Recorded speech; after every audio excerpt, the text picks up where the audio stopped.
आप देख रहे हैं दुखती राग न्यूज। सच की आदत, परिवर्तन की चाहत, सच आप तक। कानपुर। आज सुप्रीम कोर्ट के वकील महमूद प्राचा कार्यक्रम में कानपुर आए और कार्यक्रम में वकील और तमाम पब्लिक को संबोधित करते हुए महमूद प्राचा ने कहा कि आज पुलिस बहुत बेगुनाह लोगों को पकड़ती है और पुलिस कोशिश करती है कि पकड़े गए आदमी को किसी गंभीर अपराध में फंसा दिया जाए, लेकिन कोर्ट में पकड़ा गया आदमी बेगुनाह साबित होता है। अब ऐसे ही बेगुनाह लोगों को फंसाने में जो अधिकारी शामिल हो, कोर्ट उसे सज़ा दे। महमूद प्राचा ने बताया कि इसके लिए वकीलों की एक टीम सुप्रीम कोर्ट से अपील की है। हम अपने मेहमान को सुनने के लिए वक्त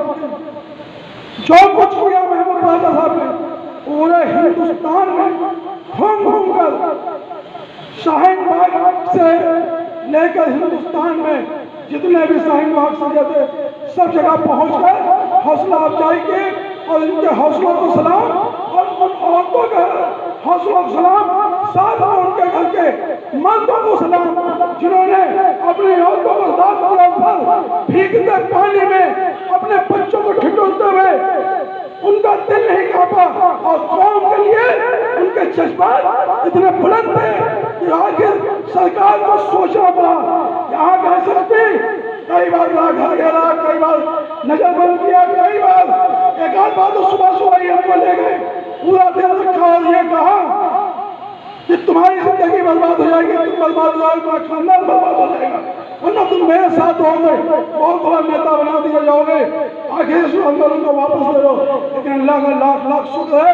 कब्र में ईमान जाएगा, पद पौधा नहीं जाएगा, पद पौधा यही रह जाएगा। बड़ी कुर्बानी के लिए, बड़े मिशन के लिए छोटी कुर्बानी देना चाहिए। आज मैं यही संदेश, यही पैगाम अपने वकील भाइयों को देना चाहता हूँ, जहाँ पर बड़ा मिशन हासिल करता हूँ, छोटी कुर्बानी दे देनी चाहिए। अस्सलाम वालेकुम, खुदा हाफिज़। महमूद प्राचा साहब को बहुत बहुत शुक्रिया कानपुर तशरीफ लाए पर आज बहुत ही कम टाइम और बहुत ही शॉर्ट नोटिस पर आए हुए हमारे तमाम एडवोकेट साथियों, अस्सलाम वालेकुम रहमतुल्लाह, जय भीम, जय भारत।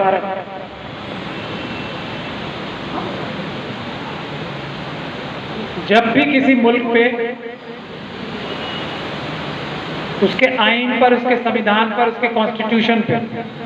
उसके निजाम कोई खतरा आया है तो हिस्ट्री शाहिद है इस बात की कि वकीलों ने आगे बढ़ के उस निजाम को, उस मुल्क को,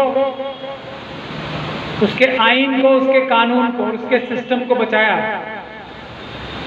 हिस्ट्री इस बात की भी शाहिद है कि जितना बड़ा खतरा आया उतना ही ज्यादा मजबूती से वकील हजरात ने पेशकदमी करके उस खतरे का सामना किया है और उसको हराया भी।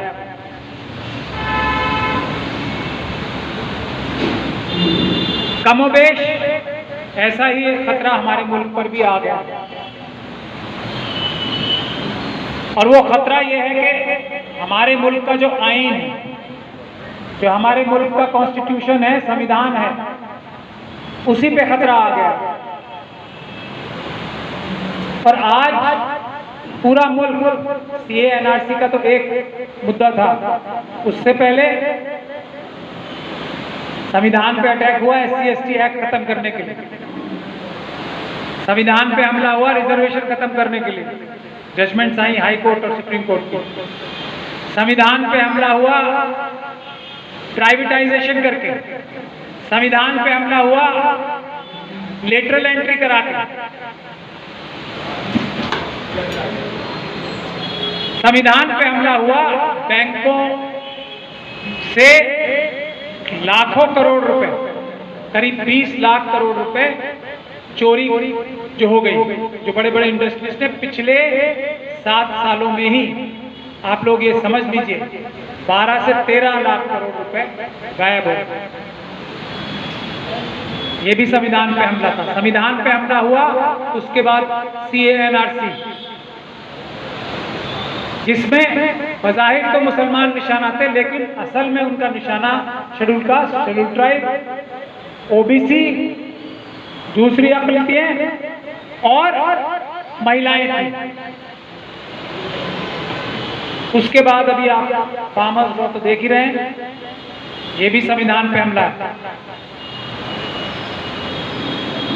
चाइना हमारे मुल्क में जो आज सरहदों पे नजरें गड़ाए बैठा है, ये भी संविधान पे हमला है, टेरिटोरियल इंटीग्रिटी पे हमला है। जब ऐसे हालात मौजूद हो गए और मुल्क में आपस में एक से दूसरे को लड़ाया जा रहा है, तो क्या वकील हजरात की ये जिम्मेदारी नहीं बनती कि वो ढाल बन के हमारे किसानों के सामने, वो ढाल बन के हमारे SC, ST, OBC, minorities, Muslim community और OBCs के सामने खड़े हों। तो मैंने जो ये गुजारिश मुजीब साहब से की थी, और मैं उनका शुक्रिया अदा करना चाहता हूं कि उन्होंने नदीम साहब से और दीगर वकील हजरात से बात करके ये प्रोग्राम रखवाया और मुझे मौका दिया है यहाँ पर आप लोगों के बीच में आने का, क्योंकि संविधान बचाने के लिए लड़ाई, जिसके लिए हमने एक मिशन सेव कॉन्स्टिट्यूशन के नाम से सभी ऐसी ऑर्गेनाइजेशंस को जोड़ रहे हैं जो भारत को बचाना चाहते हैं, भारत के संविधान को बचाना चाहते हैं। और मैं दावत देना चाहूंगा आप सब लोगों को भी कि उसमें आप हिस्सेदारी लें। तो वकील हजरात को इसमें सबसे पहले पेशकदमी करनी पड़ेगी और वो कर भी रहे हैं, लेकिन जरूरत इस बात की है कि हम मुनज़्ज़म तरीके से इस काम को करें। और जो आज हमारे कमजोर तबके हैं, जो अपनी आवाज भी नहीं उठा पा रहे हैं पुलिस के डर से, क्योंकि जो मनुवादी ताकतें होती हैं, जो साम्राज्यवादी ताकतें होती हैं, जो कैपिटलिस्ट फोर्सेस होती हैं दुनिया भर में, उनके पास दो ही तरीके होते हैं, चाहे कोई भी मुल्क उठा के देख लें। एक होता है भ्रम फैलाना और दूसरा भय, यानी कि डर और धोखा। ये दो चीजें ऐसी होती हैं जिसकी बुनियाद पर कोई भी कैपिटलिस्ट सिस्टम, कोई भी एक्सप्लॉयटेटिव सिस्टम चलता है। तो हमने ये तय किया है कि इसमें वकील हजरात को अपना रोल अदा करना पड़ेगा, नहीं तो ये कमजोर तबका, चाहे वो SC हो, ST हो, OBC हो, फार्मर्स हो, मजदूर हो, माइनॉरिटीज, वो अपनी लड़ाई मजबूती के साथ नहीं लड़ पाएंगे। इसलिए ये जरूरी है कि किसी भी तरीके से हम लोग सामने आए, अपनी जिम्मेदारी को पहचाने। और वैसे भी जब संविधान पे हमला है तो हमारी सबसे बड़ी ड्यूटी बनती है। हमने इसकी एक पेशकदमी जब मेरे ऑफिस में रेड भी हुई, तो इस बात को आप समझिए, सरकार जब संविधान पे हमला कर रही है तो सबसे ज्यादा खतरा उसे किससे? वकीलों से। इसी वजह से मेरे ऑफिस पे भी हमला हुआ, 15 घंटे तक हमला चला। मैंने और मेरे चंद साथियों ने जो उस वक्त ऑफिस में थे, जो शायद नजीर बनेगी, एक तो रेड का जो लॉ सेटल हो कि रेड किस तरह से होनी चाहिए, उसके लिए नजीर बनेगी, बल्कि इस बात के लिए भी नजीर बनेगी कि जो प्रोफेशनल है, खास तौर पे वकील जो है, उनकी प्राइवेसी में जो उनकी कम्युनिकेशन है उनके क्लाइंट्स से, उसकी हिफाजत करने के लिए, क्योंकि वो उनकी संवैधानिक और लीगल ड्यूटी है, वो अपनी जान तक दे सकते हैं। ये एक बहुत बड़ा प्रिंसिपल सेटल होगा हमारे केस से इंशाल्लाह। और मैं शुक्रगुजार हूँ अल्लाह ताला का कि उसने हमें सुरखरू रखा। हमने अपने क्लाइंट्स की तरफ जो हमारी जिम्मेदारी होती है उस पर हम खरे उतरे, और एक सेंटीमीटर या एक लफ्ज भी कोई ऐसी बात जो कि हमारे क्लाइंट्स की हमारे पास इंफॉर्मेशन थी वो नहीं जानी, कानून के और संविधान के दायरे में। तो ये दो चीजों की नजीर बनेगी। इसके बाद एक बहुत बड़ी तहरीक अभी शुरू है पूरे मुल्क में, और मैं गुजारिश करूंगा कानपुर जैसे अहम जगह से भी इसका एक बहुत बड़ी तहरीक बननी चाहिए, वो है एडवोकेट्स प्रोटेक्शन एक्ट। उसकी डिमांड लेकर हमने हिस्ट्री में पहली बार एडवोकेट्स प्रोटेक्शन एक्ट, ये पार्लियामेंट नहीं लाती, सरकार नहीं लाती तब तक, और बिलाशुबा ये सरकार जो है ये एक्ट लाने वाली नहीं है, क्योंकि अगर वकील मजबूत हो जाएंगे तो कोई भी गैर कानूनी काम कमजोर होगा। इतनी बड़ी जिम्मेदारी है। कोई भी ताकतवर शख्सियत, कोई भी ताकतवर बॉडी मजलूमों पे जुल्म करने में इतनी ताकतवर नहीं रहेगी अगर वकील ज्यादा मजबूत हो। तो बेशक ये सरकार ऐसा एक्ट नहीं लाएगी। तो हमने सुप्रीम कोर्ट पे इसलिए मुजाहरा किया था कि जब तक सरकार एक्ट नहीं लाती, सुप्रीम कोर्ट को आर्टिकल 142 के तहत एक स्टॉप गैप अरेंजमेंट करनी चाहिए, जैसी विशाखा गाइडलाइंस के टाइम हुई कि वकीलों की हिफाजत कैसे हो कि वो अपना प्रोफेशन खुल के, जजेस के डर के बगैर, पुलिस के, प्रशासन के, गवर्नमेंट के, किसी और बाहरी फोर्स के अपना प्रोफेशन पर अमल कर सके बेखौफ होकर, क्योंकि ये हमारे जुडिशियल सिस्टम की सबसे बुनियादी जरूरत है। मैं यहाँ जजेस का नाम सबसे पहले लिया है, जजेस से भी ज्यादा, क्योंकि जजेस से भी पहले कोई मजलूम अगर आता है तो वो वकील के पास, अगर वो उसको हिम्मत देने के लायक नहीं है तो कोई भी मजलूम किसी ताकतवर के खिलाफ आवाज नहीं उठाएगा। इतनी अहम जिम्मेदारी वकीलों की होती है। अगर हम लोग ही कमजोर हो गए तो कोई भी मजलूम किसी भी ताकतवर शख्सियत या इदारे के खिलाफ हिम्मत ही नहीं जुटा पाएगा कि वो कोर्ट और अदालत में आए। और ये भी लिबर्टी थी कि उसके खिलाफ एक गलत इन्वेस्टिगेशन करने का मुकदमा वादी ही यानी कि नासिर साहब लगाए, जिनकी आंख में गोली मारी गई 166A का। तो ये वकीलों की मेहनत की, हमारे संविधान की ताकत, इसको हमें समझना चाहिए। और इस चीज को मद्देनजर रखते हुए उन अधिकारियों को, पुलिस ऑफिसर्स को और जुडिशियल ऑफिसर्स को भी इस बात को मद्देनजर रख के काम करना चाहिए कि वकील जो है वो संविधान का सहारा लेकर, कोई भी व्यक्ति चाहे वो किसी भी पद पे बैठा हो, प्राइम मिनिस्टर ही क्यों ना हो, होम मिनिस्टर ही क्यों ना हो, देश का यूपी का सीएम क्यों ना हो, अगर वो कानून के दायरे के बाहर जाएगा तो वकील उसको कानून के दायरे में लाएंगे और एक आम अपराधी की तरह उसके ऊपर भी मुकदमा चलेगा। ये हमारी डेमोक्रेसी की जितने भी आज आंदोलन चल रहे हैं उसकी सबसे बड़ी जरूरत, मेरे भाइयों, मेरे कोलीग्स, सबसे बड़ी जरूरत इस चीज की है कि ये हौसला और हिम्मत, सभी लोग जो मजबूत सरकारों के खिलाफ प्रदर्शन करते हैं उनको ये हौसला और हिम्मत सिर्फ और सिर्फ लॉयर कम्युनिटी दिला सकती है, हम और आप ही दिला सकते हैं। तो इतनी बड़ी जिम्मेदारी के लिए हमें खड़े होना है। और कानपुर एक बहुत ही अहम और ऐतिहासिक शहर है, यहाँ से बड़ी बड़ी तहरीकें उठी हैं, तो ये तहरीक भी मैं समझता हूँ दिल्ली से भी ज्यादा, और मेरी ख्वाहिश है नदीम साहब और दूसरे वसीक साहब और हमारे बाकी वकील हजरात यहाँ बैठे हैं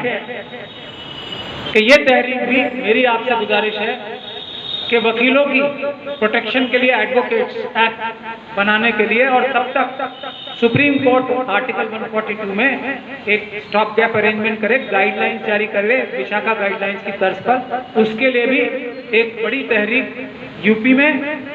और पूरे मुल्क में, कानपुर से आप शुरू करें तो मेरी आपसे गुजारिश है। और ये वकीलों की बिरादरी है, यहाँ पर बाकी सारी जो उनकी मजहब होता है या कास्ट होती है वो पीछे रह जाता है, एक लेवल पे तो कब से कम। तो इसकी एक तो गुजारिश मैं करना चाहता हूं आपसे। दूसरा अहम मुद्दा ये है कि आज आप उत्तर प्रदेश में बैठे हैं और मुल्क के हालात देख रहे हैं। उत्तर प्रदेश बेशक एक ऐसा सूबा है, स्टेट है, जहां से मुल्क की डायरेक्शन है, मुल्क किस दिशा में जाएगा, वो चेंज हो सकती है, तब्दील हो सकती है। और वो तब्दील होने का भी वक्त शायद अब 2022 में आ रहा है। क्या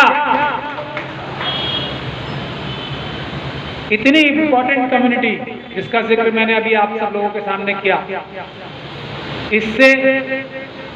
किनारा कशी कर सकती है? क्या वो अपनी इस जिम्मेदारी से पीछे हट सकती है? तो मेरी गुजारिश आप लोगों से रहेगी, ऐसा हरगिज नहीं होना चाहिए। ये भी एक तहरीक कानपुर से ही चलनी चाहिए और हम दूसरे सूबों में भी, दूसरे डिस्ट्रिक्ट्स में भी जा रहे हैं सब जगह। और हम चाहेंगे कि इसमें भी आप पेशकदमी करें कि SC, ST, OBC और माइनॉरिटी जितनी हैं उनको एक प्लेटफॉर्म पे लाने का,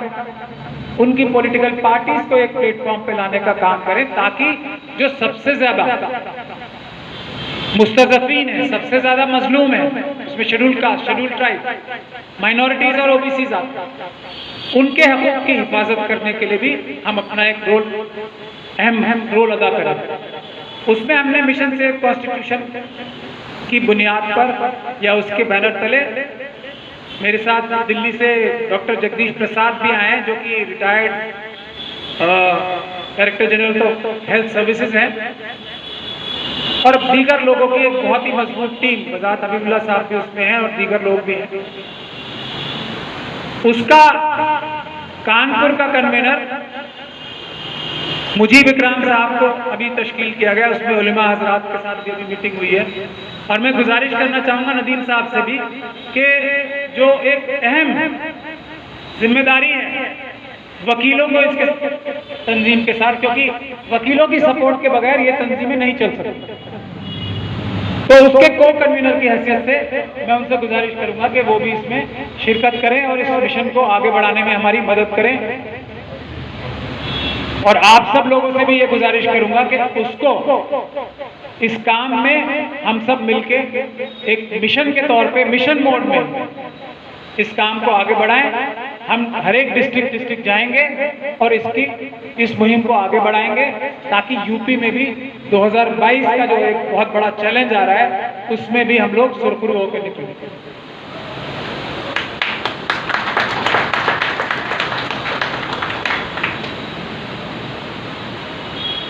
एक और बात मैं आप लोगों से करना चाहता हूँ, आप सब लोगों के बीच में आके, कि जैसे बाहर के मुल्कों में भी ये होता है, हमारे मुल्क में अभी उसका चलन थोड़ा कम है, लेकिन आप सब लोग क्योंकि ना सिर्फ वकील हैं बल्कि एक मुल्क के लिए, कमजोरों के लिए दर्द भी रखते हैं अपने दिल में, तो 10% काम अपना, कम से कम जितने भी आपका काम है टोटल 10% टाइम अपना सर्व करें, प्रो बोनो काम करें, ताकि हम शेड्यूल कास्ट, शेड्यूल ट्राइब और माइनॉरिटीज जितनी हैं और दूसरा पिछड़ा वर्ग जो है उसके लिए ये काम प्रो बोनो यानी कि फ्री कर सकते हैं। ये गुजारिश भी मैं हर जगह करता हूँ, यहाँ भी आप लोगों से गुजारिश करूँगा सदर मोहतरम की इजाज़त से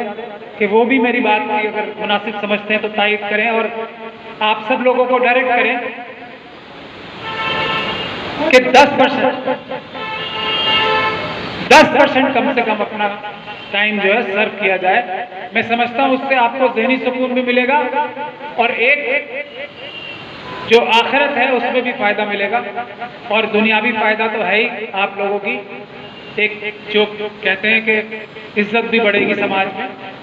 इन कामों को करने से। तो एक गुजारिश मैं हर जगह ये करता हूँ, यहाँ भी ये गुजारिश करूँगा, और मैं चाहूँगा कि एक रेजोल्यूशन इसके लिए भी पास हो आज की जो हुई है, और जो